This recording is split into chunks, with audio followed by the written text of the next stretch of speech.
ونستغفره والصلاة والسلام علی رسول اللہ اما بعد۔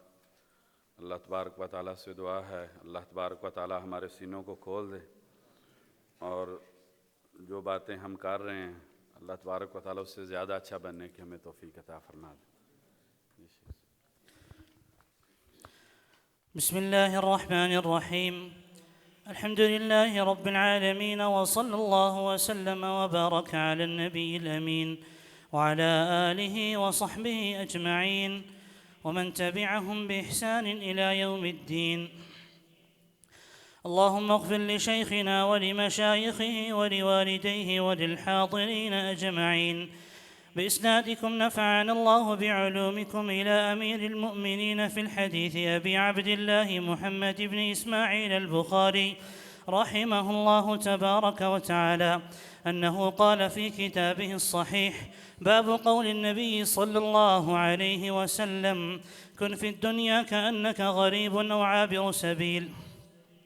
حدثنا علي بن عبد الله قال حدثنا محمد بن عبد الرحمن أبو المنذر الطفاوي عن سليمان الأعمش قال حدثني مجاهد عن عبد الله بن عمر رضي الله عنهما قال: أخذ رسول الله صلى الله عليه وسلم بمنكبي فقال: كن في الدنيا كأنك غريب أو عابر سبيل. وكان ابن عمر يقول: إذا أمسيت فلا تنتظر الصباح وإذا أصبحت فلا تنتظر المساء وخذ من صحتك لمرضك ومن حياتك لموتك.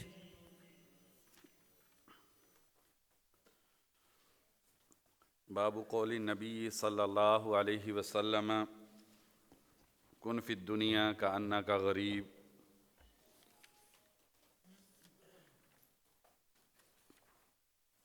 یہ حدیث سیدنا عبداللہ بن عمر رضی اللہ عنہما بیان کرتے ہیں۔ ابن دقیق العید رحمہ اللہ انہوں نے 40 نووی کی شرح لکھی ہے، تو اس میں فرماتے ہیں: فما اجمع ھذا الحدیث لمعانی الخیر و اشرافہ۔ خیر کے جتنے بھی مضامین ہیں، جتنے بھی پہلو خیر کے ہیں، اس کی یہ بہت ہی زیادہ جامع حدیث ہے، اور اس موضوع پر یہ کتنی ہی زیادہ عظیم المرتبت حدیث ہے۔ امام مناوی رحمہ اللہ بھی اس حدیث کے بارے میں فرماتے ہیں: اصل عظیم فی قیصر العمل۔ امید کے یہ کل بھی لفظ آ رہا تھا ابن ابی دنیا رحمہ اللہ کی کتاب کے حوالے سے، تو قیصر العمل کتاب کا نام ہے۔ تو امید کو چھوٹا کرنا، ایک طرح نہیں چھوٹا کرنا، اگر اس کو جمع بنائیں گے قصرتن کی تو پھر زیادہ انداز میں چھوٹا کرنا۔ تو امام طوفی رحمہ اللہ فرماتے ہیں: اصل فی الفراغ یعنی دنیا سے دل کو خالی کرنے کے حوالے سے یہ حدیث اصل فی الباب ہے۔ تو اصل فی الباب اس حدیث کو کہتے ہیں جو اس موضوع پر مرکزی حدیث ہو۔ والرغبۃ والزہد فیہ، دنیا کے زہد کے حوالے سے، والرغبۃ عنہا، اور دنیا سے بے رغبتی کے حوالے سے، والاحتقار لہا، دنیا کو حقیر جاننے کے اعتبار سے، والقناعۃ فیہا بالبلغہ، اور بقدر ضرورت دنیاوی مال و اسباب پر قناعت کر جانے کے حوالے سے یہ بڑی عظیم حدیث ہے۔ تو ابن ابی دنیا رحمہ اللہ کی یہ کتاب ہے ذم الدنیا۔ ذم الدنیا، بعض بھائی کہہ رہے ہیں جی نام کتابوں کے 2 مرتبہ بول دیا کریں۔ ذم الدنیا یہ ابن ابی دنیا رحمہ اللہ کی کتاب ہے۔ اب اس میں آپ صلی اللہ علیہ وسلم کے اسلوب کو دیکھیے۔ سب سے پہلی چیز، اخذ رسول اللہ صلی اللہ علیہ وسلم بمنکبی، میرے کندھے کو آپ صلی اللہ علیہ وسلم نے پکڑا۔ بڑے خوش قسمت ہے وہ کندھے اور وہ انسان جن کو نبی اکرم صلی اللہ علیہ وسلم کے وجود کا لمس حاصل ہوا ہے۔ آپ اس چیز کا اندازہ اس بات سے لگا سکتے ہیں کہ شرف صحبت جو ہے وہ نبی اکرم صلی اللہ علیہ وسلم سے ملاقات آپ کے دیدار پر منحصر ہے، اور یہ وہ نیکی ہے کہ ایمان کی حالت میں اور کوئی نیکی اس کے برابر نہیں ہے۔ اب عبداللہ بن مبارک رحمہ اللہ کے بارے میں سفیان ثوری، سفیان بن عیینہ رحمہ اللہ، فضیل بن عیاض رحمہ اللہ، یہ جو ان کے شاگرد ہیں، فرماتے ہیں ہم ایک دن بیٹھے ان کا تذکرہ کر رہے تھے کہ یہ کیا ہیں عبداللہ بن مبارک رحمہ اللہ. کسی نے کہا مجاہد ہیں، کسی نے کہا زاہد ہیں، کسی نے کہا محدث ہے، کسی نے کہا فقیہ ہیں. تو ایسے بہت سارے پہلو جو ہیں ان کے بارے میں گنتے رہے. تو کہتے ہیں بعد میں ہمارا اس بات پہ اتفاق ہوا صحابہ کرام جتنی نیکیاں کرتے ہیں وہ ساری نیکیاں عبداللہ بن مبارک رحمہ اللہ کرتے ہیں، صرف ایک نیکی کا فرق ہے اور وہ ہے صحبت کی. اچھا، اب ذرا تھوڑی سی بات یہاں پہ چل پڑی ہے، تو یہ کیا کوئی دین اسلام طبقاتی دین ہے کہ کہا جا رہا ہے سیدنا خالد بن ولید رضی اللہ عنہ کو کہا جا رہا ہے سیدنا عبد الرحمن بن عوف رضی اللہ عنہ کے مقابلے میں، بخاری شریف کی حدیث ہے، لو انفق احدکم مثل احد ذہبا، اگر یہ احد پہاڑ، اور شاید مدینے کے رہنے والے لوگوں نے اس سے بڑی چیز نہیں دیکھی تھی، اس لیے جن بھی احادیث میں کسی چیز کی عظمت کو بیان کرنا ہوتا تھا تو احد پہاڑ کا ذکر ہوتا تھا. اگر اس احد پہاڑ کے برابر کوئی آدمی سونا خرچ کر دے تو صحابہ کرام کے ایک مد یا آدھے مد کے برابر نہیں پہنچ سکتا. تو کیا آپ صلی اللہ علیہ وسلم جو ہے وہ نعوذ باللہ ایسا کرنا چاہتے ہیں، کوئی طبقاتی سسٹم قائم کرنا چاہتے ہیں جو ان کے متعلقین ہیں؟ آپ صلی اللہ علیہ وسلم جو ہے ان کا یہ مقام بیان کر رہے ہیں اور دوسروں کی اتنی بڑی نیکی نہیں، یہ وجہ نہیں ہے. کیونکہ یہ دین اسلام جو بھی عدل و انصاف سے اس کو پڑھتا ہے تو اسے اندازہ ہوتا ہے یہ طبقاتی دین نہیں ہے. تو وجہ کیا ہے؟ وجہ یہ ہے، بات چونکہ لمبی ہے صرف اشارہ میں دے دوں، آپ صلی اللہ علیہ وسلم کی صحبت اور آپ صلی اللہ علیہ وسلم کے دیدار سے دل کے اندر جو ایمان کی کیفیت پیدا ہوتی ہے، یہ کیفیت کسی اور نیکی کو کرنے سے پیدا نہیں ہو سکتی. اسی لیے سیدنا حنظلہ رضی اللہ عنہ کی حدیث آپ ذہن میں رکھیں، وہ کیا کہتے ہیں؟ انہیں ایمان اور نفاق کا فرق محسوس ہوتا تھا آپ صلی اللہ علیہ وسلم کی مجلس میں اور آپ صلی اللہ علیہ وسلم کی مجلس کے باہر. اگر صحابہ کو یہ فرق محسوس ہو رہا ہے تو بعد والوں کی کیا کیفیت ہوگی، اس میں کتنا فرق ہوگا. تو بہرحال بات کر رہے تھے کہ نبی اکرم صلی اللہ علیہ وسلم نے عبداللہ بن عمر رضی اللہ عنہما کے کندھے کو پکڑا ہے. اس کا مطلب ہے کوئی بہت اہم پیغام دیا جا رہا ہے، پورے طریقے سے متوجہ کیا جا رہا ہے. تو آپ صلی اللہ علیہ وسلم نے فرمایا کن فی الدنیا، حکم دیا ہے. آپ صلی اللہ علیہ وسلم نے کیا دیا؟ حکم دیا. تو حکم جو ہے یہاں پر استحباب کے درجے میں ہے. کن فی الدنیا، ہمارے نبی اپنے صحابہ کو اور ہم کو یہ حکم دے کے جا رہے ہیں کہ دنیا میں ایسے رہنا ہے کأنک غریب، گویا کہ آپ کسی اجنبی ملک میں چلے گئے ہیں. اور پھر آپ صلی اللہ علیہ وسلم نے فرمایا او عابر السبیل، نہیں، اجنبی کی طرح بھی نہیں رہنا. اجنبی بھی کوئی سال 6 مہینے کے لیے جاتا ہے تو کچھ نہ کچھ ٹھکانہ بنانے کی کوشش کرتا ہے، کچھ نہ کچھ وہاں پر ضروریات کو اکٹھا کرنے کی کوشش کرتا ہے.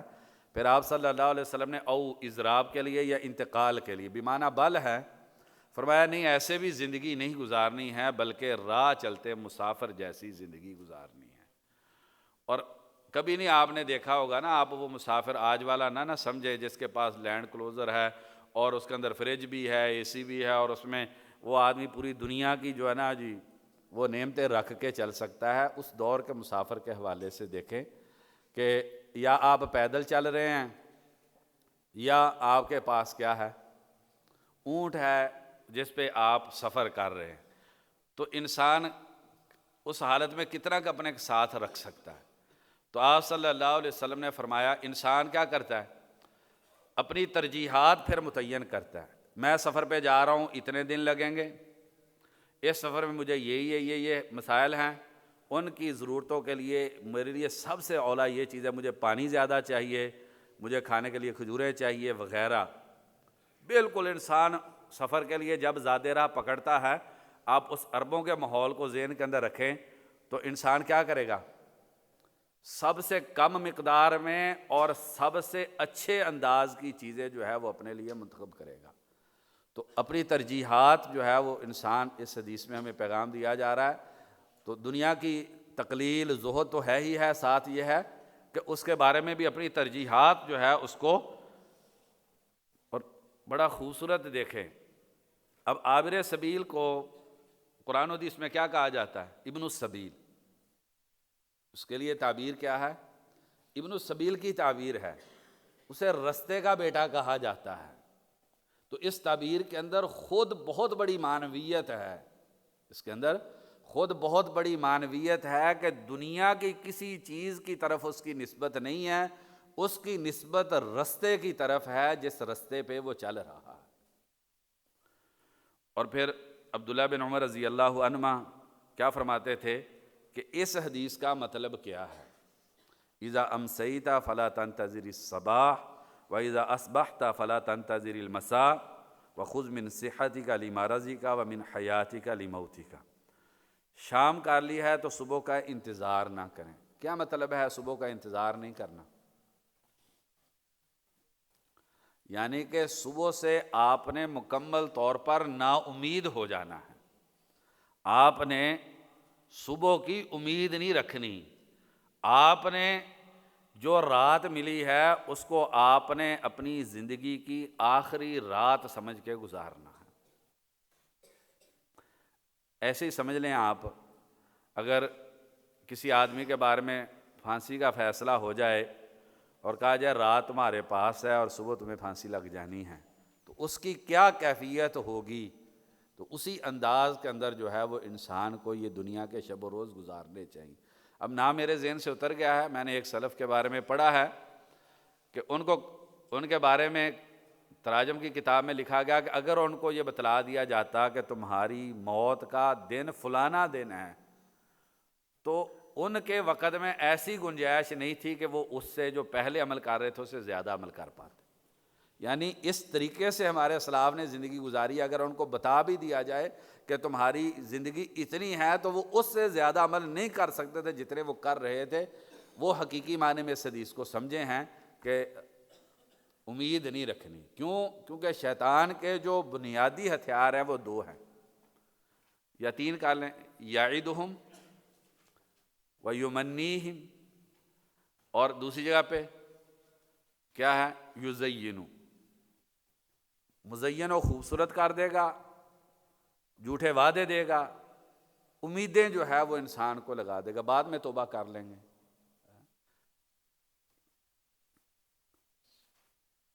اس حدیث میں ایک مسئلہ ہے تھوڑا سا، وہ سندی حوالے سے امام اعمش رحمہ اللہ فرما رہے ہیں حدثنی مجاہد، تو امام عقیلی رحمہ اللہ نے اس پہ نقد کیا ہے کہ حدثنی مجاہد نہیں ہے بلکہ ان ہے، کیونکہ دیگر جو شاگرد ہیں وہ ان سے بیان کرتے ہیں، لیکن امام علی بن مدینی رحمہ اللہ امام العلل جو ہیں انہوں نے جو ہے وہ حدثنا سے اس کو بیان کیا۔ تو ائمہ محدثین کا اس بات میں اختلاف ہے کہ اعمش رحمہ اللہ نے امام مجاہد رحمہ اللہ سے کتنی احادیث سنی ہیں۔ یحییٰ بن معین رحمہ اللہ اور امام وقی رحمہ اللہ کا موقف یہ ہے کہ 4 یا 5 احادیث ہیں جو اعمش رحمہ اللہ نے مجاہد رحمہ اللہ سے سنی ہیں۔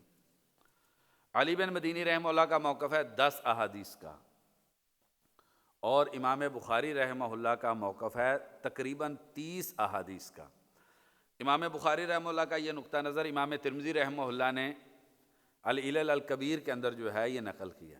تھوڑی سی بات ایک جملے میں، راویوں کے سماع اور عدم سماع کے حوالے سے 2 شخصیات کی سب سے بڑی گرفت ہے، ایک علی بن مدینی رحمہ اللہ اور دوسرے امام بخاری رحمہ اللہ۔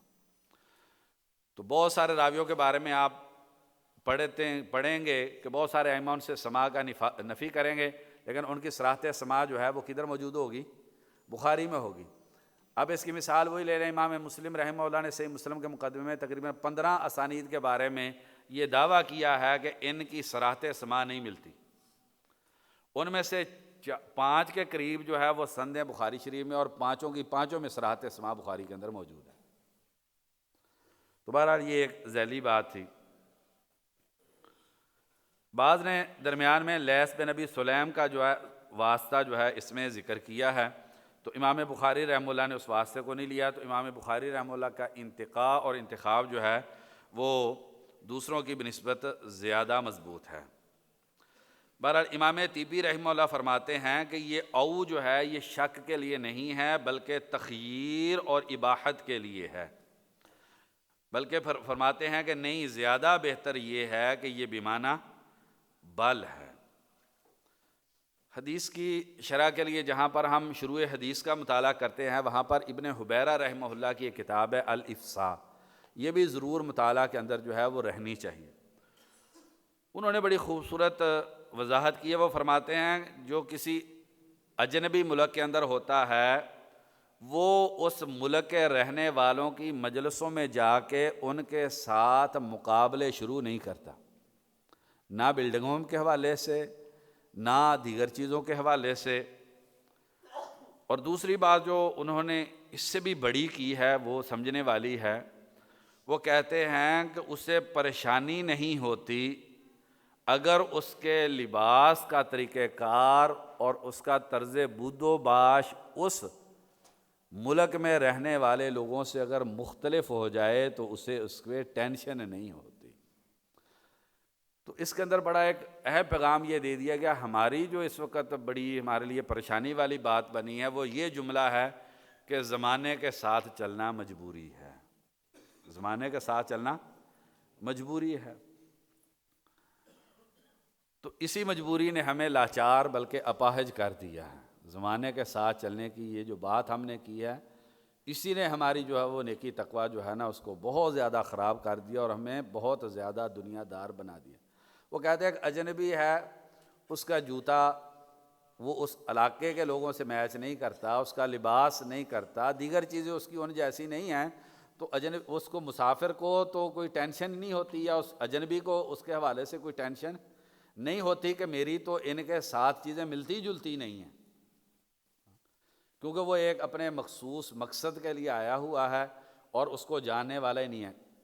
اگر اس بات کو مختصراً کہیں کہ جو آدمی لوگوں کی پرواہ کرنی چھوڑ دیتا ہے یہ آدمی زہد کے رستے پہ چلنا اس کے لیے آسان ہو جاتا ہے، اور جسے لوگوں کی ٹینشن ہوتی ہے، جنہیں لوگوں کی ٹینشن ہوتی ہے وہ پھر جو ہے وہ مادیت زدہ ہو جاتا ہے اور دنیا دار ہو جاتا ہے۔ عطا اللہ نیبوجانی رحمہ اللہ، تو ان پہ اعتصام کا خصوصی نمبر چھپا ہوا ہے، اس میں مولانا ادریس کیلانی رحمہ اللہ کا ایک مضمون ہے، وہ مضمون آپ ضرور پڑھیں۔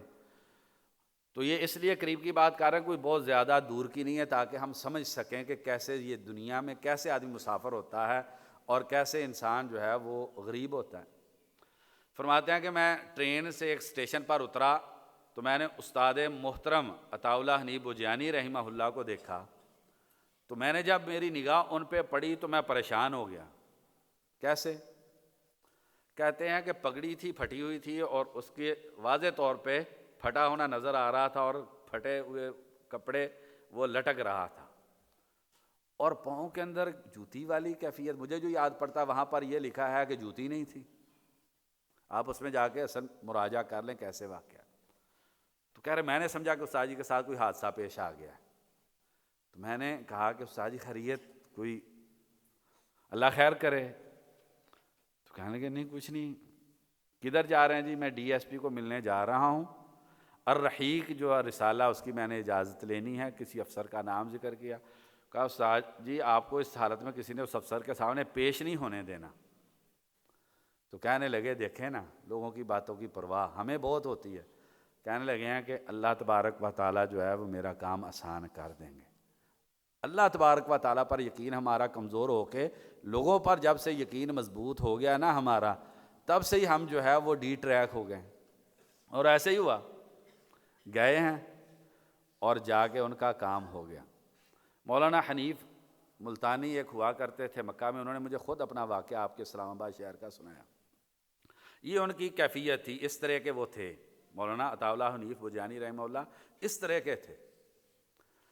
تو مجھے انہوں نے واقعہ سنایا، کہہ رہے ہمارا ایک بڑا مسئلہ تھا وزارت مذہبی امور میں، تو مجھے کسی نے کہا کہ جو وزیر مذہبی امور ہے وہ بوجانی رحمہ اللہ کی اچھی قدر کرتا ہے۔ کہہ رہے میں چلا گیا، میں نے کہا جی یہ میرا مسئلہ ہے، آپ سفارش لکھ دیں۔ تو کہتے انہوں نے ایسے چیٹک پھاڑی اور اس پہ اپنا نام لے کے نیچے سائن کر دیے۔ کہہ رہے ہیں میں نے کہا کہ شیخ صاحب تھوڑا سا لکھ دیتے ذرا، تعاون کر دیں، یہ کر دیں وہ کر دیں. کہہ رہے ایک آدمی بیٹھا ہوا تھا، یہ واقعہ انہوں نے مجھے خود بیت اللہ کے اندر جو ہے وہ سنایا. کہہ رہے مجھے وہ آدمی نے بازو کھینچا، اس نے کہا انہوں نے پھاڑ دینا اگر آپ نے دوبارہ یہ بات کر دی. تو کہہ رہے میں ڈرتا ڈرتا، بعد مجبوری تھی، لے کے آ گیا اسلام آباد. تو اسلام آباد آیا تو وزیر صاحب کے دفتر میں پہنچا تو وہ جو پی اے وغیرہ ہوتے ہیں، میں نے پوچھا، وہ کہہ رہے اندر میٹنگ چل رہی ہے. تو میں نے کہا کہ یہ میرے ایک چٹ ہے اندر پہنچا دیں.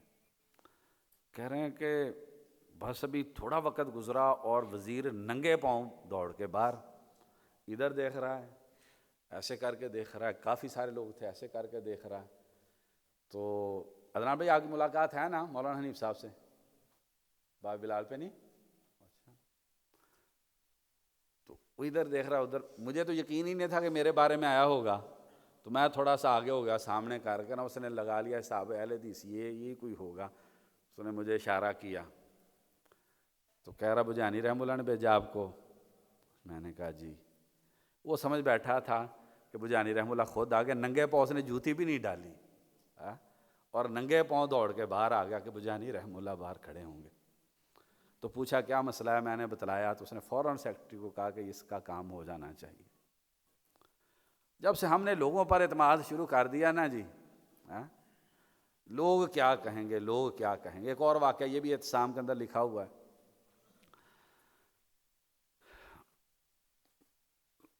یہ میں نے پھر احمد شاکر رحمہ اللہ عنہ کے بیٹے سے تصدیق بھی کی اس کی. انڈیا میں تھے 1947 میں، پاکستان بن گیا. تو میں یہ چاہوں گا یہ واقعہ آپ کے ذہن میں نقش ہو جائے. تو اپنی بیوی کو اور بچہ، یہ احمد شاکر ایک ہی بیٹا ہے ان کا، تو ان کے لا کے ایک ریلوے اسٹیشن پہ کہا کہ ادھر آپ کھڑے ہو جائیں. میں نے کچھ لوگوں سے کتابیں ادھار لیں، اپنی بہت بڑی لائبریری تھی، چلو یہ ادھر چھوڑ جاتا ہوں، لیکن لوگوں سے کچھ کتابیں ادھار لی تھی تو امانت ہے، میں جا کے اٹھا کے لے آتا ہوں اور سر پہ رکھ کے، تو آپ ادھر انتظار کریں. اب اکیلی عورت ہے اور چھوٹا بچہ ہے اور ادھر ادھر لاشیں گر رہی ہیں.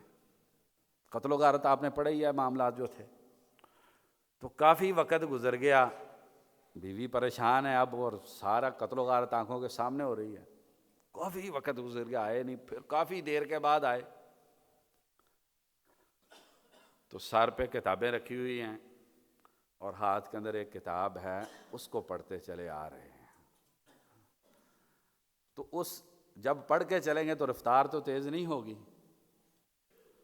تو میں آج تک اس واقعے کا، یہ واقعہ لکھا ہوا ہے اعتصام کو ان کے نمبر میں، میں آج تک اس بات کا تصور نہیں کر سکا کہ یہ انسان کیسے کر سکتا ہے یہ چیز. انسان کی بیوی ہو، اکیلی اولاد ہو انسان کی، اور انسان سب نظر بھی آ رہا، اور اس حالات کے اندر انسان جو ہے وہ دنیا سے بے نیاز ہو کے وہ جو ہے نا وہ کتاب پڑھتا ہوا آ رہا ہو. یار کیا علم ہوگا اور کیا یہ طالب علم ہوگا. تو یہ ہے، یہ وہ لوگ ہیں کن فی الدنیا کاننا کا غریب او عابر السبیل. بہت واقعات ہیں بجانی رحمہ اللہ کے، آگے کوشش کریں گے کوئی تھوڑی سی باتیں پھر آگے والی حدیث کے اندر جو ہے. تو ابن حجر رحمہ اللہ فرماتے ہیں عابر سبیل سے اضراب کر لیا ہے، کیونکہ غریب کبھی کبھار اسے کوئی شہر ملک اچھا لگتا ہے نا. اب پورے پاکستان میں دوڑ لگی ہے اسلام آباد آ جائیں کسی طریقے سے ہے، تو آدمی وہاں پہ رہ لیتا ہے. لیکن جو راہ چلتا مسافر ہے تو وہ نہیں کرتا. اچھا بہت خوبصورت لکھا ہے. سفر میں جو اس وقت کے سفر تھے تو سفر بڑے خطرناک ہوتے تھے، ڈاکو ہوتے تھے رستوں میں، صحرائی سفر ہوتے تھے، پہاڑی رستے ہوتے تھے. تو مسافر کو بڑا چکنا ہو کر جو ہے وہ سفر کرنا پڑتا تھا. اس زمانے میں ڈاکوؤں کی کیفیت، اور دوسری چیز وہ رستوں میں زیادہ رکتے نہیں تھے تاکہ جلدی سے یہ سفر طے ہو جائے. تو مسلسل محنت کی طرف اشارہ اس حدیث میں، اور دنیا کے حوالے سے زہد وغیرہ. اور پھر فرمایا کہ وَخُذْ مِنْ صِحَّتِكَ لِمَرَضِكَ، صحت میں اتنی عبادت کر لیں کہ اگر بیماری میں کمی ہو جائے تو آپ کو افسوس نہ ہو کہ میں نے وہ وقت ضائع کر لیا تو اب کر نہیں سکتا۔ کوئی پتہ نہیں ہوتا کہ انسان کو کب جو ہے وہ رکاوٹ کھڑی ہو جائے۔ انسان بس اوقات نیکی کرنا چاہتا لیکن کر نہیں سکتا۔ ایسا وقت آنے سے پہلے انسان کو نیکی کر لینی چاہیے۔ شیخ البانی رحمہ اللہ کے شاگرد ہیں شیخ عمر الصادق اردن کے، اللہ اکبر، اللہ تبارک و تعالیٰ شیخ البانی رحمہ اللہ کو جنت الفردوس میں اعلیٰ مقام عطا فرما دے۔ اللہ تبارک و تعالیٰ نے ان کے ذریعے پوری امت کا رخ بدل دیا ہے، وہ بھی ایک انسان ہی تھے۔ بہرحال بڑی آزمائشیں آئیں ان پر، جیل گئے کئی مرتبہ، 2 مرتبہ کا تو میں نے پڑھا ہے، تو ملکوں سے ان کو نکال دیا گیا، بہت پریشانی والی زندگی گزاری۔ تو ڈر کے شیخ البانی رحمہ اللہ رات کی تاریکی میں شام سے نکلے اور اردن پہنچے، اور اس میں جب گئے ہیں تو بہت ساری قیمتی کتابیں جو انہوں نے لکھی تھی وہ ضائع ہو گئیں۔ اللہ تبارک و تعالیٰ کی اپنی حکمتیں ہیں۔ بس بات اس لیے کر رہا ہوں کہ ہم کوئی ایسا وقت آنے سے پہلے سوچ لیں۔ تو شیخ البانی رحمہ اللہ جب اردن پہنچے تو وہاں کے بادشاہ نے ملک میں داخلے اور رہائش کی ایک شرط رکھی تھی۔ وہ شرط یہ تھی کہ آپ کوئی سبق جو ہے یہاں پر نہیں پڑھائیں گے، اور شیخ البانی رحمہ اللہ جیسا عظیم اور قیمتی آدمی وہ یہ شرط قبول کر کے اردن ملک کے اندر جو ہے وہ گئے تھے، اور پھر ایک ہی سبق جو ہے وہ شیخ البانی رحمہ اللہ نے مجمع عام میں دیا۔ تو میں نے ان کے شاگرد سے پوچھا، تو شیخ عمر الصادق حافظہ اللہ حیات ہیں، تو کہنے لگے کہ بہت مشکل حالات تھے، اور شیخ البانی رحمہ اللہ سے کسی مسجد میں درس نہیں دلا سکتے تھے، ان سے کسی جگہ پہ سبق نہیں پڑھ سکتے تھے۔ کیا کرتے تھے؟ کہتے کبھی کھانے کی دعوت رکھتے گھر کے اندر، اس دعوت کے بہانے 5-7 طالب علم اکٹھے ہو جاتے اور وہاں پر کوئی نشست اور مجلس کر لیتے۔ کبھی کوئی بار سیر کا پروگرام بنا لیتے۔ یعنی کہ یہ لوگوں نے پھر کتنی تکالیف کے ساتھ جو ہے وہ شیخ البانی رحمہ اللہ نے جو پڑھایا ہے اور ان شاگردوں نے جو پڑھا ہے وہاں پر کوئی پتہ نہیں ہے کب رکاوٹ آ جائے۔ تو خذ من صحتک لمرضک، تو ہمارے جو اسلاف تھے انہیں بیماری سے کوئی ٹینشن نہیں ہوتی تھی، بس یہ مسئلہ ہوتا تھا کہ علم کے حوالے سے جو کمی ہوتی تھی اس پہ جو ہے وہ آبدیدہ ہو جایا کرتے تھے، اس پہ روتے تھے کہ میری زندگی کا وقت گزر رہا ہے اور میں اللہ تبارک و تعالیٰ کا دین نہیں پڑھ پا رہا، پڑھا نہیں پا رہا۔ بلکہ بات تو ایسے امام رمادی رحمہ اللہ تاریخ بغداد کے اندر ہے کہ وہ جب بیمار ہوتے تو طلبہ کو کہتے حدیث کی کتاب لے کے آؤ، جب میں حدیثیں پڑھتا ہوں تو اللہ تبارک و تعالیٰ مجھے شفا عطا کر دیتے ہیں۔ ومن حیاتی کا لموتی کا، اپنی زندگی میں اپنی موت کے لیے کر لے تو موت بہت کٹھن چیز ہے۔ سیدتنا عائشہ رضی اللہ عنہ کی حدیث، نبی صلی اللہ علیہ وسلم کو جو سکرات انہوں نے دیکھی ہیں، جو سکرات دیکھی ہیں، تو بس اوقات سامنے نظر نہیں آ رہا ہوتا، سامنے انسان پرسکون پڑا ہے، وہ جی بڑے آرام سے جان نکل گئی، وہ تو اسے پتہ ہوتا ہے نا کہ جس کی جان نکل رہی ہوتی ہے۔ آپ صلی اللہ علیہ وسلم جب سعد بن معاذ رضی اللہ عنہ کی قبر پہ تھے تو آپ صلی اللہ علیہ وسلم کا اچانک چہرہ بدل گیا، تو صحابہ نے پوچھا، تو فرمایا میں نے دیکھا ہے قبر یوں ہو گئی ہے اور سعد کی پسلیاں جو ہیں وہ ایک دوسرے میں پیوست ہو گئی ہیں۔ تو بھائی میرا اور آپ کا کیا بننا ہے؟ تو قبر کو کھولنے کا کچھ نہ کچھ سامان کر لینا چاہیے اس دنیا کی زندگی میں، نہ کہ انسان اتنے بوجھ اپنے آپ پہ بنا لے کہ وہ قبر ہی انسان کے لیے ایسا عذاب بن جائے۔ اللہ تبارک و تعالیٰ پناہ دے دے۔ نبی اکرم صلی اللہ علیہ وسلم جو ہے اپنی آخری زندگی میں ہر نماز میں تقریباً جو ہے وہ عذاب قبر سے پناہ مانگتے تھے، بہت ٹینشن۔ اور جو آدمی قبر کی ٹینشن نہیں نہ لیتا وہ آدمی نہ طالب علم بن سکتا ہے نہ زاہد بن سکتا ہے۔ ایک ہی چیز ہے اور وہ یہ ہے کہ انسان کو اپنی قبر کی فکر لگ جائے۔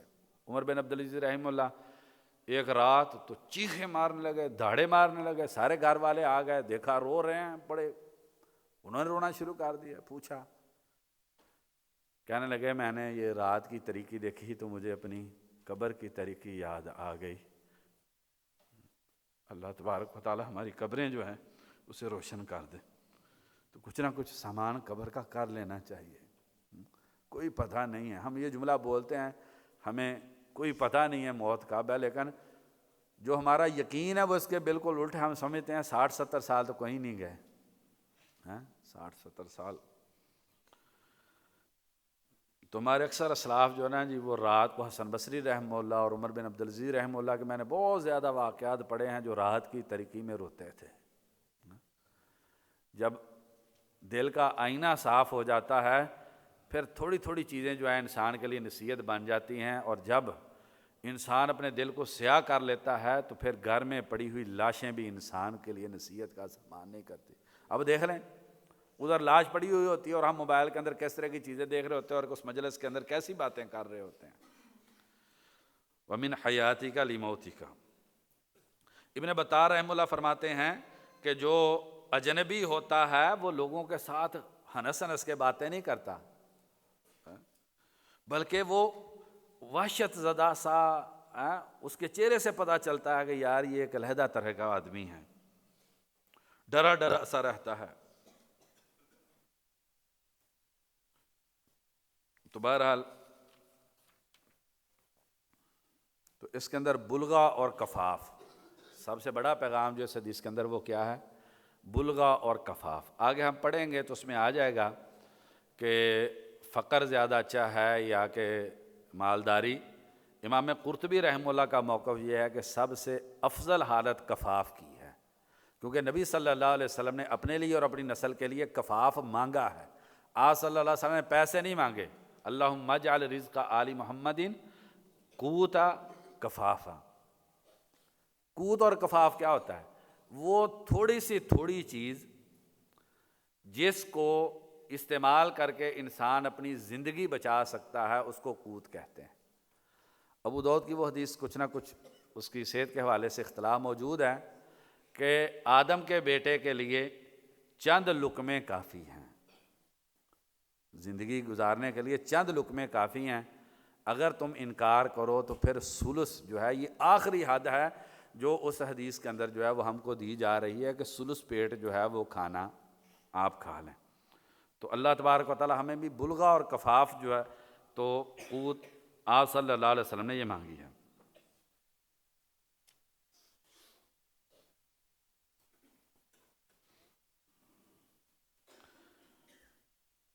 اجنبی جو ائمہ نے بہت زیادہ باتیں کی، چونکہ ہم تھوڑا سا سپیڈ سے چلانا چاہ رہے ہیں۔ اجنبی جب کسی شہر میں جاتا ہے اس شہر کی بلڈنگ کے ساتھ وہ کوئی تعلق نہیں بناتا، اسے پتہ یہ میری ہو نہیں سکنی، یہ میری ہے نہیں اور نہ یہ میری ہو سکتی ہے، تو وہ کسی دنیا کی اس شہر کی چیز کے ساتھ دل نہیں لگاتا۔ تو جو دل لگا بیٹھا ہے اس نے منزل سمجھ لیا ہے، حالانکہ یہ دنیا منزل نہیں ہے۔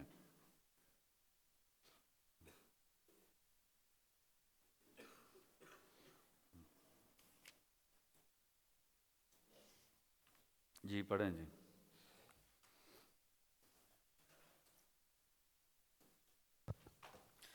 أحسن الله إليكم. قال رحمه الله تبارك وتعالى: باب في الأمل وطوله، وقول الله تعالى: فمن زحزح عن النار وأدخل الجنة فقد فاز وما الحياة الدنيا إلا متاع الغرور ذرهم يأكلوا ويتمتعوا ويلههم الأمل فسوف يعلمون. وقال علي: ارتحلت الدنيا مدبرة وارتحلت الآخرة مقبلة ولكل واحدة منهما بنون فكونوا من أبناء الآخرة ولا تكونوا من أبناء الدنيا فإن اليوم عمل ولا حساب وغدا حساب ولا عمل بمزحزحه بمباعده. حدثنا صدقة بن الفضل قال أخبرنا يحيى عن سفيان قال حدثني أبي عن منذر عن ربيع بن خثيم عن عبد الله رضي الله عنه قال: خط النبي صلى الله عليه وسلم خطا مربعا وخط خطا في الوسط خارجا منه وخط خطوطا صغارا إلى هذا الذي في الوسط من جانبه الذي في الوسط وقال هذا الإنسان وهذا أجله محيط به أو قد أحاط به، وهو الذي هو خارج أمله، وهذه الخطط الصغار الأعراض، فإن أخطأه هذا نهشه هذا، وإن أخطأه هذا نهشه هذا. قال حدثنا مسلم قال حدثنا همام عن إسحاق بن عبد الله بن أبي طلحة عن أنس قال خط النبي صلى الله عليه وسلم خطوطا فقال هذا الأمل وهذا أجله، فبينما هو كذلك إذ جاءه الخط الأقرب. جی تو امام قرطبی رحمہ اللہ کی التذکرہ جو ہے اس کو بھی گاہے بگاہے دیکھتے رہنا چاہیے. جو آگ سے ہٹا دیا گیا اور جنت میں داخل کر دیا گیا یقیناً وہ کامیاب ہے. تو ساتھ کیا کہا جا رہا ہے جی محمد بھائی؟ آگے کیا ہے؟ ومل حیات الدنیا. تو اس کا کیا تعلق ہے اس کے ساتھ؟ تو اس کا تعلق واضح ہے کہ یہ وہ چیز ہے جو تمہیں جنت میں جانے سے روک لے گی.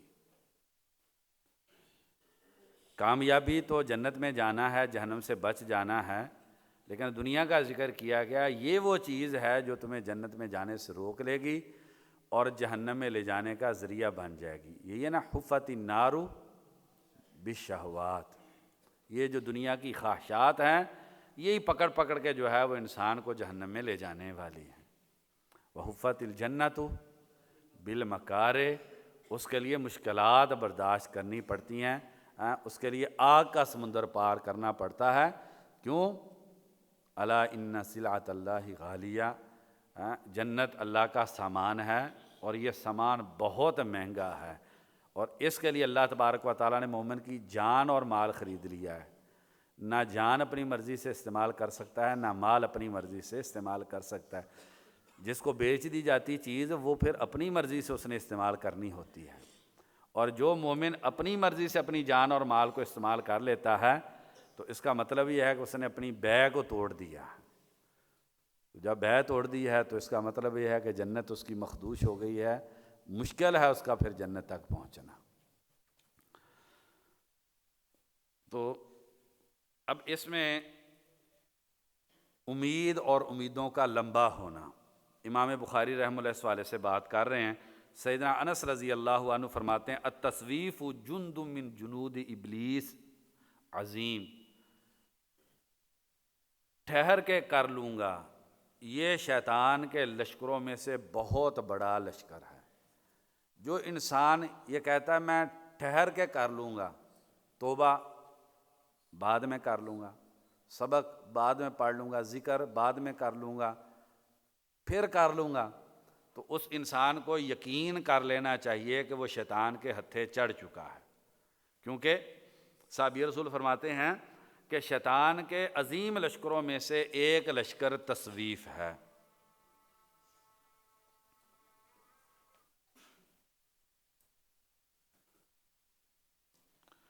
ابو ذر رضی اللہ عنہ نے نماز پڑھ رہے تھے، نماز ختم کی تو کچھ لوگ قریب آ گئے تو رونا شروع کر دیا، اور بڑا جو لفظ ہے فاشتد بکاؤہ، شدید رونا شروع کر دیا.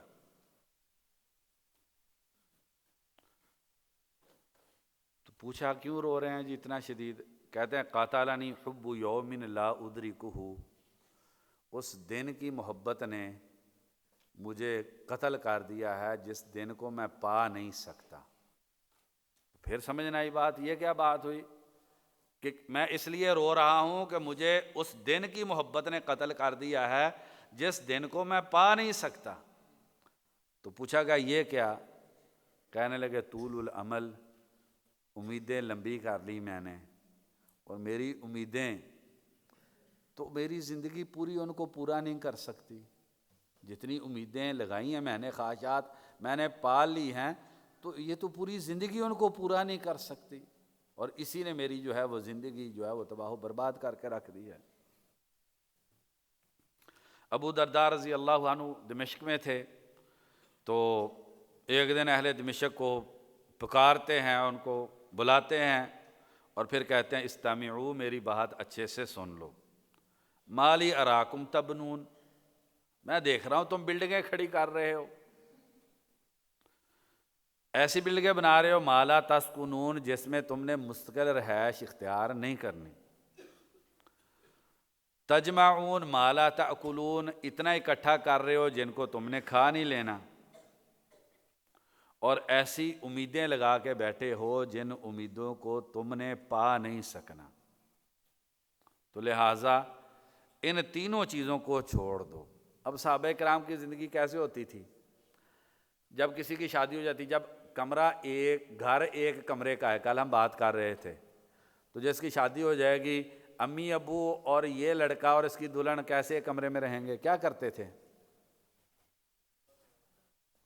پردہ لگا لیتے تھے بھائی، باہر خیمہ کسی بھی جگہ پہ جا کے خیمہ لگا لیتے تھے، ہاں؟ تو بس اتنی کی چاہیے ہوتی تھی۔ یہ کیوں اہل وبر اور اہل مدر، یہ نہیں ہوتا تھا اوپر پورشن 3 بیڈ روم کا بچے کے لیے بنا لیں، اس سے اوپر دماد نے کبھی کبھی آنا ہوتا ہے بیٹی کا، اس کے لیے ایک بنا لیں، ہاں؟ تو کیا ہے، یہ کمرے کا گھر ہے، اتنا کی چاہیے تھا، جو سمجھے تھے کہ یہ ہماری نہیں ہے۔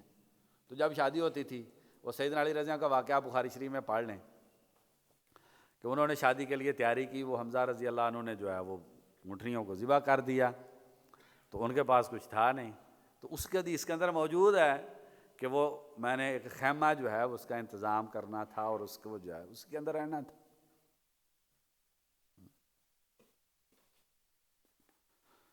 تو سیدنا علی رضی اللہ عنہ کا جو اثر ہے نا، وہ بہت عظیم ہے۔ یہ اثر ابن ابی شیبہ نے اور عبداللہ بن مبارک رحمہ اللہ نے بھی ذکر کیا۔ اب یہی لفظ جو یہاں پر بخاری میں موجود ہیں، یہ مرفوع حدیث میں بھی ہیں۔ اب امام بخاری رحمہ اللہ کا موقوف کا انتخاب کرنا اور مرفوع کو چھوڑ دینا، یہ اشارہ ہے کہ مرفوع ضعیف ہے، مرفوع ثابت نہیں ہے، حالانکہ یہ لفظ مرفوع حدیث کے اندر بھی، اور یہ بہت زیادہ ایسی احادیث ہے جس میں امام بخاری رحمہ اللہ موقوف روایات لے کر آتے ہیں اور اسی لفظوں کی جو ہے وہ مرفوع حدیث بھی ہوتی ہے۔ تو یہ اس بات کا اشارہ ہوتا ہے امام بخاری رحمہ اللہ کی طرف سے کہ یہ مرفوع حدیث صحیح نہیں۔ تو سیدنا علی رضی اللہ عنہ کا جو پورا اثر ہے وہ یوں ہے، سب سے زیادہ جس چیز کا مجھے تم پر ڈر ہے، اتباع الہوا و طول العمل، خواہشات کے پیچھے تمہارا چلنا اور امیدیں لمبی کر لینا، مجھے سب سے زیادہ اس چیز کا تم پر ڈر ہے۔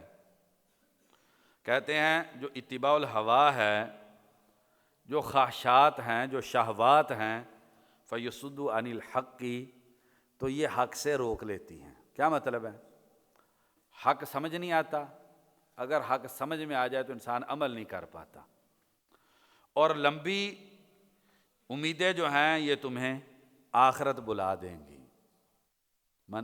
سیدنا حسن بصری رحمہ اللہ کا قول ہے، من افرط فی حب دنیا ذہب خوف الآخرت من قلبہ، جو دنیا کی محبت میں آگے چلا جاتا ہے، آخرت کا ڈر اس کے دل سے نکل جاتا ہے۔ اب دیکھ لیں ہمارے دل میں آخرت کا ڈر نہیں ہے، جنازوں میں بھی آپ دیکھ لیں کہ آخرت کا ڈر نہیں ہے۔ جب میرا بچپن تھا تو کیا ہوتا تھا، 30 سال پہلے محلے میں اگر ایک جنازہ اٹھتا تھا تو کم از کم 8-10 دن تک اس محلے پہ اس کے اثرات نظر آتے تھے، پر آدمی ہنسنا چھوڑ دیتا تھا اور پورا محلہ جو ہے وہ سوگوار رہتا تھا 10-10 دن۔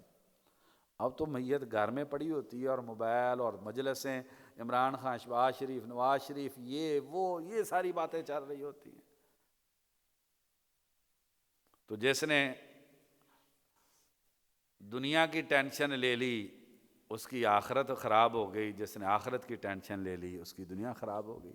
عبداللہ بن مسعود رضی اللہ عنہ، مرفوع حدیث تو ترمذی کی ضعیف ہے، موقوف روایت عبداللہ بن مسعود رضی اللہ عنہ کی کہ اللہ کی حیا کرو جیسے حیا کرنے کا حق ہے۔ آگے سے شاگردوں نے کہا ہم تو اللہ تعالیٰ کی حیا کرتے ہیں، انہوں نے کہا نہیں تم سمجھے نہیں بات کو، حیا اللہ تعالیٰ کی کیا ہے، ان تحفظ الرأس وما حوا، سر اور سر میں پائے جانے والے اعضاء کی حفاظت کرو۔ کیسی شرم ہے، بد نظری کرتے ہو چوک چراہے میں نکل کے، ہیں؟ صحیح بات ہے، مجھے نہیں سمجھ میں آتی آپ لوگ کیسے ایک ایمان والا جو نا وہ اسلام آباد جیسے شہر کے اندر زندگی گزار لیتا ہے۔ تھوڑا سا گزریں، ایسی مصیبت ہے یہاں پر بے حیائی کی اور دنیا داری کی کہ ایمان سلامت رکھنا مشکل ہے۔ ایک دن میں بچوں کو نا بہت تھوڑا سا کبھی کبھی طبیعت تلخ ہو جاتی ہے، ڈانٹتا ہوں اب صحیح پڑھتے نہیں ہیں، یہ نہیں کرتے ہیں، یہ ایسے. تو ایک دن مجھے گجرانوالے کا سفر کرنا پڑا تو میں واپس آیا، پھر ساہیوال گیا. میں واپس آیا تو میں نے بچوں کو کہا بچہ میرے دل کرتا ہے میں تمہارے ماتھے چوم لوں. تو بچوں کو بھی لگا ہوگا آج استاد جی طبیعت ٹھیک نہیں گئی. وجہ کیا؟ قسم تو نہیں اٹھانی چاہیے. مدرسے کی چار دیواری کی قدر اس دن ہوئی جب سفر کیا. گانا لگا ہوا ہے، لڑکی چڑھ رہی ہے، یہ ہے وہ ہے، ایسا ستیہ ناش سفر نے کر دیا دل کا جو ہے نا جی. تو آ کے یہ احساس ہوا یار جن کو ڈانٹتے ہیں روزانہ یہ قیمتی ہیرے ہیں، انہوں نے ہمارا ایمان بچا کے رکھا ہوا ہے. ہم تو یعنی کہ اتنا سا ایک پسماندہ علاقے میں سفر نہیں کر سکتے. آپ کا حوصلہ ہے، آپ اسلام آباد کے اندر زندگی گزار رہے ہیں. اللہ اکبر. تو خواہشات جو ہے نا جی، ابن تیمیہ رحمہ اللہ، ابن القیم رحمہ اللہ نے یہ موضوع بہت اچھا لکھا ہے. قاموس البدع جو ہے، قاموس البدع جو ہے شیخ مشہور حسن نے جو شیخ البانی رحمہ اللہ کی مرتب کی، اس کا مقدمہ، اور اعمال القلوب جو ہے وہ شیخ خالد سبت کی جو ہے اس کا مقدمہ ضرور پڑھیں. سارے گناہوں کی بنیاد دو چیزیں ہیں، شہوت اور شبہ.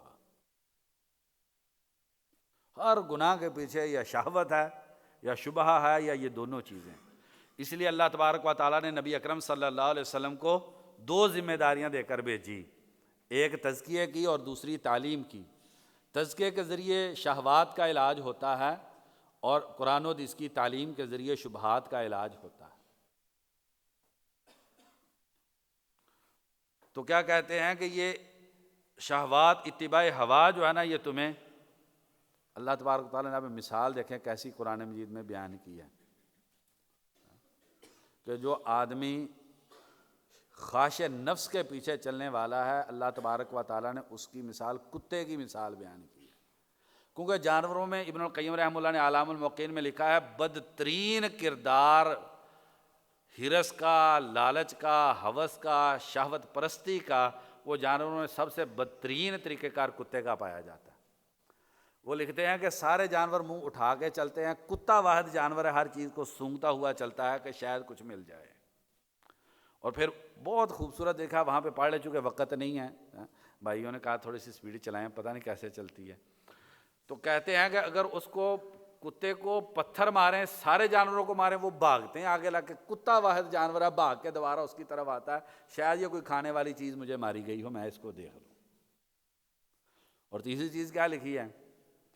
پوری دنیا کے کتوں کا گوشت بھی اگر پڑا ہوا ہو نا، کھانے لگے، دوسرا کتا آ جائے کھانا اپنا چھوڑ کے، حالانکہ کھا نہیں سکتا، پہلے اس سے لڑنے جائے گا کہ یہ کیوں آ گیا ادھر کھانے کے لیے. فَمَثَلُهُ كَمَثَلِ الْكَلْبِ. کون ہے یہ؟ جو اخلد الارض. یہ دین پڑے لوگوں کے بارے میں نا، الَّذِي آتَيْنَهُ آيَاتِنَا، جس کو ہم نے یہ قرآن و حدیث دے دیا تھا. فَانْسَلَخَ مِنْهَا، قرآن و حدیث کے باوجود ان سے نکل گیا اور اپنی خواہش کے پیچھے لگ گیا، زمین کو چمٹ گیا. تو یہ وہ انسان ہے. فَمَثَلُهُ كَمَثَلِ الْكَلْبِ. یہ تو انسان کتا صفت انسان ہے. تو یہ جو شہوت جو ہے یہ انسان کو برباد کر دیتی ہے. کبھی ابن کثیر میں اگر وقت بنا کسی جگہ پہ اس آیت پہ تھوڑی سی بات، زُیِّنَ لِلنَّاسِ حُبُّ الشَّهَوَاتِ مِنَ النِّسَاءِ وَالْبَنِينَ وَالْقَنَاطِيرِ الْمُقَنطَرَةِ. امام ابن کثیر رحمہ اللہ فرماتے ہیں اس آیت میں ان فتنوں کا ذکر ہے جو انسان کے دین کو برباد کرنے والی چیزیں. تھوڑی سی بات آ گئی عورت کے حوالے سے، تھوڑی سی بات کر لیں. آپ صلی اللہ علیہ وسلم نے فرمایا، بخاری شریف کی حدیث ہے کہ میں نے مردوں کے لیے عورت سے بڑا فتنہ جو ہے وہ نہیں چھوڑا. نقصان دہ اضر چیز، ایک مومن مرد کے ایمان کو نقصان عورت سے زیادہ کسی چیز کا نہیں ہوتا. اور وہ عورت انسان کی بیوی بھی ہو سکتی ہے، وہ اجنبی عورت بھی ہو سکتی ہے. اِنَّ مِنْ أَزْوَاجِكُمْ وَأَوْلَادِكُمْ عَدُوًّا لَكُمْ فَاحْذَرُوهُمْ. تمہاری بعض بیویاں اور تمہارے بعض بچے یہ تمہارے دشمن ہیں، یہ تمہیں تباہ و برباد کر دینے والے ہیں. کیسے زندگی گزارنی ہے ان کے ساتھ؟ فَاحْذَرُوهُمْ، ڈر کے، احتیاط کر کے، ایک لمحہ جو ہے وہ چوکس رہنا ہے. یہ وہ دشمن ہے جو 24 گھنٹے ساتھ ہے اور گھر کے اندر ہے. تو سب سے بڑا فتنہ جو ہے وہ ایمان کے لیے، مرد کے لیے، وہ عورت کا ہے۔ میں نے 2 یہودیوں کی رپورٹیں پڑھی ہیں، ایک کے اندر وہ لکھتے ہیں کہ عورت نے اگر ہماری بات مان لی تو ہم کامیاب ہو گئے۔ پھر یہ لفظ ہیں ایسے ہی کہ دیندار لوگ معاشرے کے اندر کوئی نیکی تقوی کا، میں اپنے لفظوں میں تعبیر کر رہا ہوں ان کی، اس کا کوئی بڑا کام معاشرے کے اندر نہیں کر سکیں گے۔ اگر عورت جیسا ہم چاہتے ہیں ویسے ہو گئی، گھر سے باہر آ گئی، تو کیا ہوگا؟ پھر مسلمانوں معاشرے جو ہیں یہ کسی صورت بھی دین اسلام پہ نہیں رہ سکیں گے۔ ہمارا سب سے بڑا ہتھیار جو ہے وہ عورت ہے۔ بلکہ میں نے ایک امریکن کی تیسری رپورٹ میرے ذہن میں آ گئی، ایک امریکن کی رپورٹ ہے، اس نے کہا 2 چیزوں پہ مسلمان ملکوں میں کمپرومائز نہیں کرنا چاہیے، باقی پورا اسلام نافذ کر لے لیے مسلمان تو کوئی بات نہیں، لیکن 2 چیزوں پہ کبھی کمپرومائز نہیں ہونا چاہیے، ایک عورت کے گھر کے اندر داخل کرنے پہ، اور دوسرا حدود کے نفاذ پہ۔ ان 2 چیزوں پہ وہ کہتے ہیں کمپرومائز کسی صورت ممکن نہیں ہے، اس کے علاوہ جو اسلام کے احکام پہ اگر کسی کا کمپرومائز کرنا پڑے تو کر لیں۔ تو عورت کا فتنہ جو ہے بڑا شدید فتنہ ہے، اور دین پڑھنے والی عورتوں کا چونکہ ہمارے ساتھ ان کا تعلق ہے، ان کا فتنہ بدترین فتنہ ہے۔ وہ دین کی تعلیم کے نام سے ان ہماری اللہ تبارک و تعالیٰ ہماری بہنوں کی حفاظت فرمائے، بہت ضروری ہے ان کی تعلیم کا اہتمام کرنا، لیکن علماء کی بربادی میں جو دین پڑھنے والی طالبات نے کردار ادا کیا ہے وہ بھی بہت برا کردار ہے۔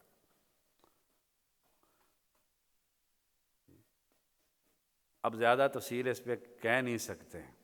اب کون عالم دین ہے، ہم بڑے علماء کی بات نہیں کر رہے، چلو طلبۃ العلم کی بات کر لیتے ہیں۔ کون طالب علم ہے کہ جس کے موبائل میں کسی لڑکی کے ساتھ چیٹ، سوال و جواب، بات کے ذریعے اس کے دل کی بربادی کا سامان نہیں ہوا؟ کون ہے وہ؟ پہلے مسئلے پوچھتی ہیں، اور یہ آج تک سمجھ میں بات نہیں آئی مجھے، اور بارہا ہم نے کہا ہے اپنی بہنوں کو کہ ہم نے مسئلہ پوچھنا ہے، آج تک مجھے یہ سمجھ نہیں آئی کہ کیسے ایک دیندار عورت ڈائریکٹ جو ہے وہ ایک مرد سے جو ہے وہ مسئلہ پوچھتی ہے موبائل کے ذریعے۔ بھئی تیرا بھائی نہیں ہے جو ہم سے مسئلہ پوچھ سکتا ہے، تیرا والد نہیں ہے جو ہم سے مسئلہ پوچھ سکتا ہے، نہیں، وہ خود ہی پوچھنا ہے، اور پہلے مسئلہ ہوتا ہے، پھر اس کے بعد آگے آپ کو پتہ ہی ہے کیا ہوتا ہے۔ اور یہ عورتیں اس طریقے سے پڑھنے سے، یہ میرا اپنا نقطہ نظر ہے، غلط ہو سکتا ہے، علماء اس بارے میں صحیح فیصلہ دے سکتے ہیں، اگر یہ بچیاں جاہل رہ جائیں نا، وہ جو علم ہمارے سے موبائلوں کے ذریعے لیتی ہیں، اس والے سے اگر یہ جاہل رہ جائیں تو بہت بہتر ہے۔ اللہ تبارک تعالیٰ نے تو یہ فرمایا تھا وَقَرْنَ فِي بُيُوتِكُنَّ وَلَا تَبَرَّجْنَ تَبَرُّجَ الْجَاهِلِيَّةِ الْأُولَىٰ۔ اب ہم نے پوری پلانڈ جو ہے وہ دینی تعلیم بنائی ہے، تو چلو یہ تو دین پڑھنے والی ہیں جو اسکول کالجز پڑھنے جاتی ہیں، دیندار گھروں کی بچیاں، یونیورسٹی کے اندر سے آدمی، مجھے اس بات پہ تعجب ہے کہ اگر آدمی یونیورسٹی میں 1 منٹ کے لیے چلا جائے تو انسان کے دل میں ایمان کی غیرت ہو تو انسان اپنی بچی کو وہاں پہ جانا پسند نہ کرے۔ پتہ نہیں ہم کس حوصلے سے اپنی بچیاں جو ہے نا وہ یونیورسٹی میں کہتے ہیں نقاب میں جاتی ہیں، بڑی بات ہے جی، نقاب میں جاتی ہیں بچیاں۔ جو یونیورسٹیوں کے حالات ہیں وہ آپ ہم سے زیادہ بہتر جانتے ہیں کیا ہوتا ہے۔ تو یہ اسکول کی تعلیم جو ہے اس نے تو بیڑا غرق کر کے رکھ دیا ہے ہماری بچیوں کا، ہمارے خاندانوں کا، ہماری نسلوں کا تباہ و برباد کر کے رکھ دیا ہے۔ یہ بھی کوئی چیز تھی جس کے لیے نکلنا چاہیے۔ امام بخاری رحمہ اللہ نے تو صحیح بخاری میں باب باندھا ہے، باب تعلیم الرجل اہلہ وامتہ، تو وہ عمر عبد المنعم جو ہیں مصر کے، انہوں نے ایک رسالہ لکھا ہے کہ عورت کو اپنے محارم سے علم حاصل کرنا چاہیے۔ اور اب عجیب بدقسمتی یہ ہے، کیا ہم دوسروں کی بچیوں کو جا کے پڑھاتے ہیں، جنہوں کے بچیوں کے مدارس ہیں، وہ حفیظ الرحمان صاحب ناراض نہ ہو ہم سے، تو دوسروں کی بچیوں کو جا کے ہم پڑھا رہے ہیں، ادھر اپنے گھروں کے اندر، میرے سمیت جو ہم اپنے گھروں کے اندر اپنی بچیوں کو پڑھا ہی نہیں رہے۔ دوسروں کی بچیوں کے ہمیں فکر ہے، ہم ان کو دین کی تعلیم جا کے پڑھا رہے ہیں اپنی بچیاں۔ تو امام بخاری رحمہ اللہ تو یہ کہہ رہے ہیں نا، باب تعلیمی الرجل اہلہ و امتہ۔ اور اب یہ جو آن لائن تعلیم کا سلسلہ شروع ہوا ہے، اس کے فوائد اپنی جگہ پر ہے، میں اس کا انکار نہیں کرتا، لیکن ایک پہلو کہ یہ لڑکیوں کے جو نا جی وہ رابطے جو ہیں اور اس کے ذریعے جو خرابی ہے، ہو سکتا ہے آپ لوگوں کے تو دل مضبوط ہوں، ایمان زیادہ مضبوط ہو، پاکیزہ ہوں آپ لوگ، بہرحال یہ بہت خطرناک رستے ہیں جس پہ ہم آ گئے ہیں۔ تو ان کا شیخ عمر عبد المنعم کا موقف یہ ہے، اگر محرم میں سے کوئی پڑھا سکتا ہو تو پھر عورت کو باہر جا کے دین نہیں پڑھنا چاہیے۔ چلو اگر پڑھنا ہے تو محدود دائرہ کوئی نہ کوئی ہونا چاہیے، یہ سمجھ میں نہیں آتی بات، اور کوئی مانتا ہی نہیں ہے کہ وہ دین پڑھنے والی بچی کے پاس جو ہے نا وہ ٹچ موبائل ہونا چاہیے۔ مجھے نہیں آج تک سمجھ میں آئی کہ یہ کس لیے اس کے پاس ہوتا ہے۔ کہہ رہی میں دین پڑھ رہی ہوں، اور دین نے جو سب سے بنیادی مسئلہ عورت کا تھا، پردے کا مسئلہ تھا، اس کے اور مرد کے ساتھ درمیان میں ایک رکاوٹ کا مسئلہ تھا، تو یہ دین کی جو ابتدائی عورت کے لیے تعلیمات تھی، تو اس کے 1% بھی عورت پہ اثر نہیں ہوا۔ موبائل بہترین جو ہیں وہ بچیوں نے رکھے ہوئے ہیں، فیس بک ہیں، وہ محب الرحیم صاحب نے اس پہ فیس بک پہ جو ہے اسی طریقے سے یوٹیوب وغیرہ پہ جو کیے ہیں، ان کو اور بچیوں کو سننے چاہیے۔ کوئی ایمان والی عورت، نہ مرد نہ عورت، فیس بک کو رکھ کے آدمی ایک دین کا طالب علم کہے کہ میں نے فیس بک پہ پتہ نہیں، اب ہمارا تو نہیں ہے لیکن کبھی کبھار جو ہمارے جو ساتھی ہیں، جو شاگرد ہیں ہمارے، کبھی کبھار ہمیں دکھلاتے ہیں صحیح یہ اچھی چیز آئی ہے، اتنی گندگی ساتھ ہوتی ہے، اتنی گندگی ساتھ ہوتی ہے کہ ایسی اچھی چیزیں دیکھنے سے تو آدمی ویسے ہی ٹھیک ہے۔ تو امام ابن کثیر رحمہ اللہ نے جو سب سے بڑا فتنہ اللہ تبارک و تعالیٰ نے قرآن مجید میں سب سے پہلے جس کا ذکر کیا ہے وہ کیا ہے؟ زین للناس حب الشہوات من النساء۔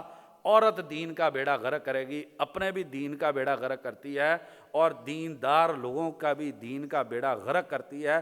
عورت کو جو ہے وہ چاہیے اس حوالے سے، جب عورت نکلتی ہے تو استشرفها الشیطان، شیطان کہتا ہے لو اب ہمارا کام بن گیا، اب برباد کرنے کے لیے ہمیں کوئی زیادہ محنت کرنے کی ضرورت نہیں ہے۔ تو دوسری چیز جو سیدنا علی رضی اللہ عنہ کے اثر میں ہے وہ کیا ہے؟ لمبی خواہشات۔ جو لمبی خواہشات ہیں تو یہ لمبی خواہشات جو ہیں یہ آخرت کو بلا دیتی ہیں۔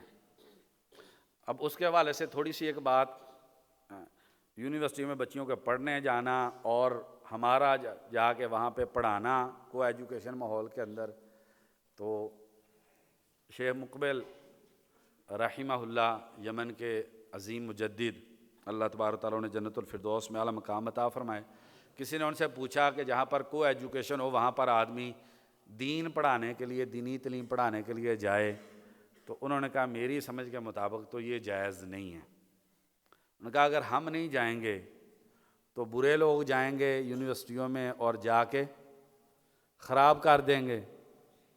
تو بڑا خوبصورت حکیمانہ جواب دیا، انہوں نے کہا کہ اللہ کی نافرمانی کر کے اللہ کی دین کی سربلندی کا کام نہیں ہو سکتا۔ اب مجھے ایمانداری سے جو ہمارے شاگرد جاتے ہیں یونیورسٹی میں، ہم ان سے پوچھتے ہیں بیٹا کتنے دن دل کے اندر غلط خیال پیدا نہیں ہو، کتنے دن آپ نے اپنی نگاہ کی حفاظت کر لی؟ یہ دن تو بہت دور کی بات ہے، گھنٹے نہیں صبر ہوتا ہے ان آنکھوں سے، اور گھنٹے بھی دور کی بات ہے، ایک منٹ نہیں آدمی جو ہے وہ کر سکتا۔ تو بھئی ہمیں فکر اس بات کی لگی ہوئی ہے پوری دنیا کو متقی بنا دینا، پوری دنیا متقی بن بھی گئی۔ میں نے جب اپنا دل برباد کر لیا، میں نے اپنا نیکی تقویٰ خراب کر لیا، میں آپ کے اسلام آباد کے کئی پروفیسروں کے جو ہمارے دوست ہیں، میں اب نام نہیں لینا چاہتا، میں آپ کو بتا نہیں سکتا کہ وہ کیا کچھ بتلاتے ہیں۔ آپ بچیاں بن سنور کے آگے بیٹھے ہوئے ہیں، آپ کیسے پڑھا سکتے ہیں؟ اور اب عجیب مصیبت ہے، اور اسلام آباد کی کئی ویڈیوز میرے پاس کے 1-2 بھائیوں نے بھیجی ہیں وہ مسئلہ پوچھنے کے لیے، پتہ نہیں یار ہم کون سا دین پڑھانا چاہ رہے ہیں، وہ ساتھ بچیاں بھی نظر آ رہی ہیں، وہ ان کو دکھا رہے ہیں، کچھ ننگی ہیں، کچھ نے پردہ پہنا ہوا ہے، اور آ کے جو ہے نا وہ ساری تصویریں ہوتی ہیں اس کی، وہ سوشل میڈیا پہ ہم ڈالتے ہیں، ہم یہ دین کا کام کر رہے ہیں، اپنے بھی دین کا بیڑا غرق کر رہے ہیں اور جن کو بھیج رہے ہیں ان کا بھی بیڑا غرق کر رہے ہیں۔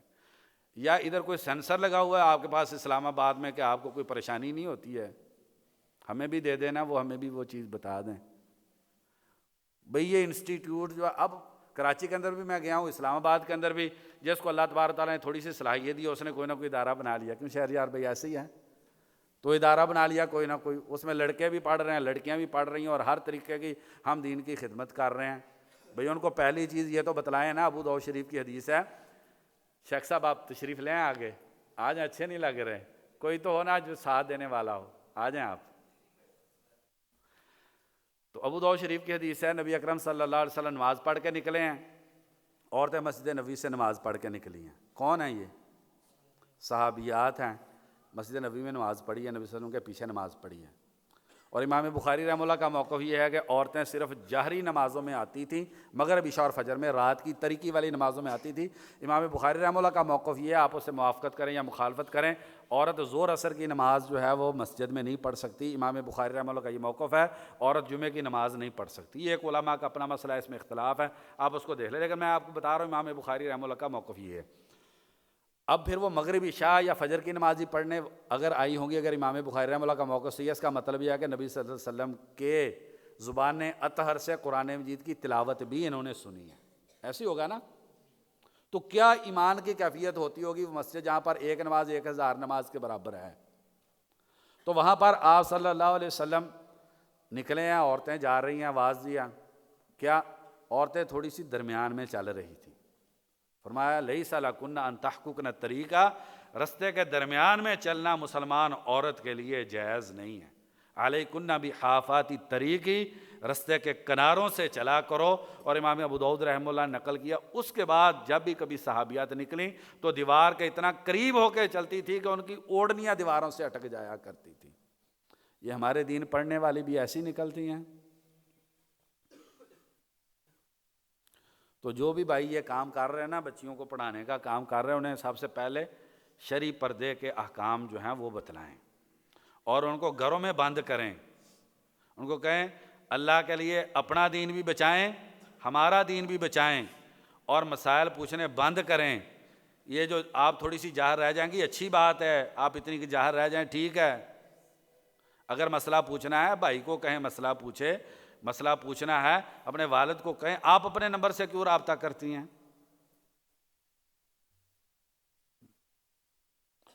تو مستدرک حاکم کی نبی صلی اللہ علیہ وسلم کی بیٹی فاطمہ الزہرا پریشان ہے، اسماء بنت عمیس رضی اللہ عنہا چہرے پہ پریشانی دیکھی، پوچھا بیٹی پریشان کیوں؟ اللہ تبارک و تعالیٰ اس شرم و حیا کا کچھ حصہ مجھ کو، میری بیوی کو، میری بہنوں کو، ہماری بیٹیوں کو اللہ تبارک و تعالیٰ عطا فرما دیں۔ فرمانے لگی کہ امی جان مجھے پریشانی یہ ہے جب میں فوت ہو جاؤں گی اور چارپائی پہ میری لاش کفن ڈال کے رکھ دی جائے گی، میں یہ سوچ رہی تھی کہیں ہوا آئے گی اور کفن تھوڑا سا دب جائے گا تو نبی کی بیٹی کا جسم جو ہے، حالانکہ لاش کو دیکھ کے کس کے دل میں خیال پیدا ہونا ہے؟ یہ لوگ تھے جنہیں اپنی فکر تھی۔ میں اس وجہ سے پریشان ہوں کہ کفن ہوگا، ہوا آ جائے گی، کچھ نہ کچھ۔ تو اسماء بنت عمیس رضی اللہ عنہا نے فرمایا کہ میں نے کتنے بجے تک ہے جی؟ 2:40 تک۔ میں جب حبشہ ہجرت کر کے گئی تھی، وہاں پر میں نے دیکھا تھا کھجور کی چھڑیاں نیچے لگا کے پھر اس کے اوپر عورت کو کفن دیتے تھے، تو اس سے یہ والا خدشہ پیدا نہیں ہوتا۔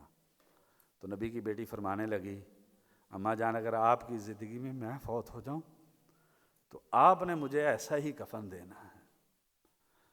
ہماری تو دین نے ایسی تربیت کی تھی کہ انہیں مرنے کے بعد بھی اپنی حیا کی فکر تھی۔ ہم کون سا دین پڑھنے نکلی ہیں کہ ہمیں کسی طرح کی کوئی مسئلہ ہی نہیں رہ گیا۔ اور بقیہ گھروں کے اندر کزنوں سے بے پردگی اور بہنوئیوں سے بے پردگی، اور وہاں پر بدکاری، دیندار گھروں میں آنکھوں کے زنا اور داستانیں، اتنی بری حالت ہے۔ اب تو کوئی گھر 1% بھی شاید، میرا دل تو کہتا ہے یہ بھی جھوٹ ہے، 1% ایسی عورت ملے کہ جو صحیح معنی میں پورے شریعت نے جدھر جدھر پردے کی پابندی لگائی ہے وہاں پہ پردہ کرتی۔ کزنوں سے بھی پردہ ہو، بہنوئیوں سے بھی پردہ ہو، اور اس طریقے سے بہرحال اتباع ہوا فیصد عن الحق، یہ حق سے تم کو روک دے گی، حق پہ پھر عمل پیرا ہونا۔ شیخ الاسلام ابن تیمیہ رحمہ اللہ سورہ نور کی تفسیر میں فرماتے ہیں کہ قل للمؤمنین یغضوا من ابصارہم ویحفظوا فروجہم، اس میں آگے اللہ تبارک تعالیٰ نے فرمایا ہے اللہ نور السماوات والارض، تو ابن تیمیہ رحمہ اللہ فرماتے ہیں ان دونوں کا ربط یہ ہے جس نے اپنی آنکھ کی حفاظت کر لی اللہ تبارک و تعالیٰ اس کے دل میں اپنا نور پیدا کر دیتے ہیں، اور جس نے اپنی آنکھ کی حفاظت نہ کی اس کے دل سے نور اٹھ جاتا ہے۔ اور ہماری عبادتیں کیوں فائدہ نہیں دیتی؟ حالانکہ نماز پڑھنا یہ تو انسان کو وہ معراج عطا کر دیتی ہے کہ آپ دیکھ لیں ہمارے اسلاف کی زندگیوں میں، مسئلہ یہ ہے کہ اس بد نظری نے، اس شہوت پرستی نے وہ ہماری عبادات کی روح ختم کر دی ہے۔ آپ موبائل کے اندر تصویر دیکھ کے، آپ جو ہے وہ بازار میں تصویر دیکھ کے، عورت کو دیکھ کے، کوئی لگے ہوئے پوسٹر کو دیکھ کے، اس کے بعد آپ نماز پڑھ کے، اللہ والی نماز پڑھنی پتہ نہیں کیسے پڑھی جاتی ہے یہ نماز، اور لمبی امیدیں یہ آخرت کو بلا دیں گی۔ خبردار، دنیا واپس پلٹتی جا رہی ہے، دن بدن جتنی ہماری دنیا ہے وہ کیا ہو رہی ہے؟ واپس پلٹتی جا رہی ہے، اور آخرت آگے آتی چلی جا رہی ہے۔ جو قریب آ رہی ہے اس کی فکر نہیں ہے، جو جا رہی ہے اس کی ٹینشن ہے۔ تو کیا فرماتے ہیں وَلِكُلِّ وَاحِدَةٍ مِّنْهُمَا بَنُونَ، ہر کے پجاری ہیں، ہر کے پجاری ہیں۔ فَكُونُوا مِنْ أَبْنَاءِ الْآخِرَةِ، آخرت والے بن جاؤ، وَلَا تَكُونُوا مِنْ أَبْنَاءِ الدُّنْيَا، دنیا والے نہ بننا۔ فَإِنَّ الْيَوْمَ عمل، آج عمل ہے اور حساب نہیں ہے۔ اللہ تعالیٰ نے ڈیل دی ہے۔ ابن القیم رحمہ اللہ فرماتے ہیں مدارج السالکین میں کہ ہم قرآن مجید کا مسلمانوں کی زندگی میں وہی ہے جیسے کسی کمینے لوگوں کے گھر میں مہمان آ جائے تو کمینے جو مہمان کا حشر کرتے ہیں وہی جو ہے ہم قرآن مجید کا حشر کرتے ہیں۔ اور فرماتے ہیں کہ اگر ہمارے اعمال ظاہر کر دیے جائیں لوگوں کے سامنے، یہ کون کرنے بات؟ ابن تیمیہ ابن القیم رحمہ اللہ، اللہ تعالیٰ ہمیں ان جیسی زندگی دے دے، ہم دعا کر رہے ہیں۔ تو کہتے ہیں اگر یہ ہمارے اعمال ظاہر کر دیے جائیں تو لوگ ہم سے سلام لینا بھی گوارا نہ کریں۔ ایمانداری سے بتا دیں، اگر میری فلم ادھر نکال کے آپ کے سامنے زندگی کی چلا دی جائے تو آپ سمجھیں گے اس سے زیادہ گندا بندہ ہم نے زندگی میں نہیں دیکھا، کیونکہ ہماری زندگی میں آلودگی اتنی زیادہ ہے، ہماری زندگی میں آلودگی اتنی زیادہ ہے۔ آج عمل ہے اور حساب نہیں ہے، اللہ نے مہلت دی ہے، ٹھیک ہے، وغدن حساب ولا عمل، کل حساب ہے اور پھر عمل نہیں ہے۔ اس دن انسان یہ کہے گا آج جن کی وجہ سے سارے گناہ کرتا ہے، یا اللہ میری بیوی پکڑ کے جہنم میں پھینک دے، یا اللہ میری اولاد پکڑ کے جہنم میں پھینک دے، یا اللہ میرے ماں باپ کو پکڑ کے جہنم میں پھینک دے، میرے قبیلے کو پکڑ، یا اللہ ساری انسانیت کو پھینک دے، ثم ینجی، میں بچ جاؤں۔